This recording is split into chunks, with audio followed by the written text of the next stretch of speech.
ఏ కర్మకాలి శ్మశానంలో ఉంటావయ్యా, ఎందుకున్నావు అని అడిగింది. పార్వతి, నా కర్మకాలి కాదు, నాకు చేత కాక కాదు, నాకు 100 గజాల స్థలం లేక కాదు, ఈ సమస్త భూమండలము నాది, అన్ని బ్రహ్మాండములు నావి. ఎందుకున్నానో తెలుసా? 2 కారణములకున్నాను.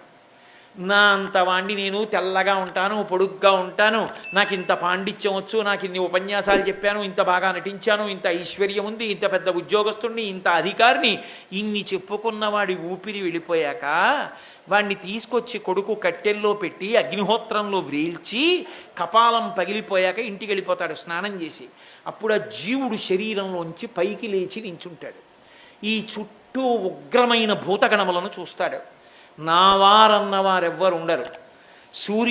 సూర్యాస్తమయానికి ముందే ప్రేత సంస్కారం అవుతుంది కాబట్టి తిరిగి తన ఇంటికి వెళ్ళలేడు. ఆ శరీరంతో ఇక పంపరు బయటికి. కాబట్టి పగలున్నంతసేపు అక్కడే ఉండాలి. అవన్నీ చూసి హడిలిపోతాడు. ఇంతమంది నా వారని బతికున్నంతకాలం సంపాదించి వాళ్ళందరికీ పెట్టినటువంటి వాడు శరీరం కాలిపోయిన తరువాత నా అన్నవాడు లేక ఒక్కడు నిలబడిపోతే, నా వారన్నవారు లేరని ఏడుస్తుంటే నేనున్నానని అభయం ఇవ్వడానికి అక్కడ నించున్నాను పార్వతి అన్నాడు.